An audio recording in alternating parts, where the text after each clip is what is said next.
When they came to the threshing floor of Nacon, Uzzah reached out and took hold of the ark of God, because the oxen stumbled. The Lord's anger burned against Uzzah because of his irreverent act. Therefore God struck him down, and he died there beside the ark of God. Isn't that extreme, God? He was only trying to do a good thing, and he was just trying to steady it. It was just a normal reaction. But it says here that it was an irreverent act. Then David said, "No one but the Levites may carry the ark of God," because God chose them to carry the ark of the Lord and to minister before him forever.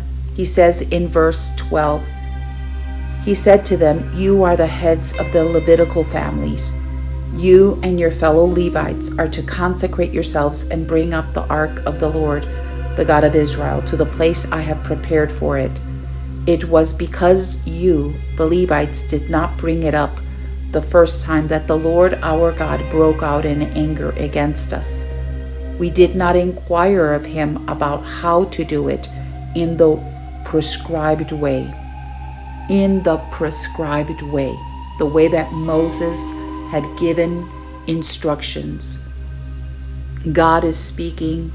That is why I was angry with that generation and said, "Their hearts are always going astray, and they have not known my ways." That is the main message that he is trying to tell us through these scriptures. When we don't know God, when we don't know his ways, and the way that we will know his ways is through his word, we cannot obey what we do not know. It is our responsibility to know him, to know his ways, to know what is his righteousness. Awake to righteousness and sin not, for some have not the knowledge of God. I speak this to your shame. Romans 10, verse 2, "For I bear them record that they have a zeal for God, but not according to knowledge. For they, being ignorant of God's righteousness and going about to establish their own righteousness, have not submitted themselves unto the righteousness of God."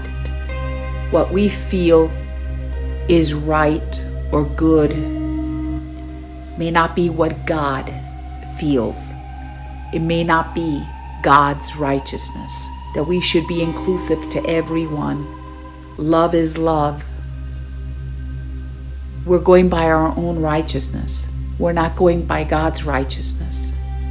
And being ignorant of God's ways is not an excuse and will not be accepted in the day of judgment. He has given us the Word of God to learn of him, to learn who he is, to learn his ways, and obey what he says, not what we feel.